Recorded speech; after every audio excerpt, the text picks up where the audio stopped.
Sa Huwebes, pipirmahan na po ang pinal na kasunduan sa pagitan ng pamahalaan at ng Moro Islamic Liberation Front o MILF. Ngayon pa lang, nagdiriwang na mga kababayan nating Muslim dahil matapos daw ang ilang dekada ng kaguluhan sa ilang bahagi ng Mindanao, ay abot tanaw na raw ang kapayapaan. Nakatutok si Sherry Anton. Sa Manila Golden Mosque sa Quiapo, kung saan lumikas ang maraming kapatid nating Muslim dahil sa gyera sa ilang bahagi ng Mindanao, nagdiriwang na ang mga tao para sa nalalapit na pirmahan ng Comprehensive Agreement on the Bangsamoro o CAB. Ito ang kasunduan sa pagitan ng gobyerno at Moro Islamic Liberation Front na magbibigay ng panibagong otonomiya sa mga Pilipinong Muslim kapalit ng Autonomous Region for Muslim Mindanao o ARMM, kapalit ng pagbabalik loob ng MILF. Si Ustads Alnor Bansil nga na administrador ng Golden Mosque, hirap pigilin ang luha habang kausap namin. Maraming mga taong nagbuwis ng buhay dahil lang sa hindi pagkakaintindihan. Naiyak na nga ako. Natuwa ko, at least natapos na yung gulo. Sana wala nang susulpot pa, yung bang makikigulo na naman. Bago narating ang makasaysayang kasunduan, dekada ang inabot ng pagkilos ng MILF laban sa pamahalaan.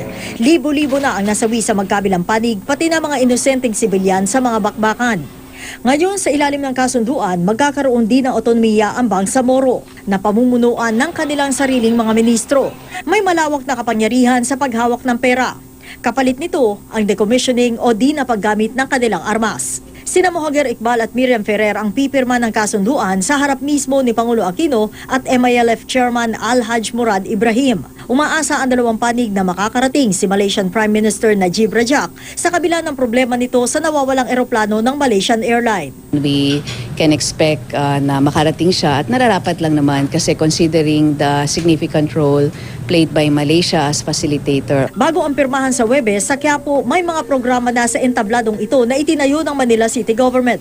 Yung aktibidad na nakikita nyo na nangyayari ngayon dito sa likod ko, bahagi lamang to noong 3 araw na selebrasyon na ginagawa dito ngayon dito sa paligid ng Quiapo, Maynila bilang pakikiisa doon sa peace agreement na pipirmahan sa Malacanang sa Huwebes. Samantala sa Marawi City naman, isang improvised explosive device na may cellphone pa raw na pang-trigger ang na-recover sa gilid ng isang kalsada. Lalo tuloy pinaigting ang seguridad sa Mindanao sa gitna ng banta na ilang grupong gusto umano manggulo bilang pagtutol sa paglagda sa CAB. Our security forces have been aware of the possibilities and are ready for all contingencies. But I think our call is really let the Bangsamoro have their chance. Sherry Ann Torres, Nakatutok, 24 Oras.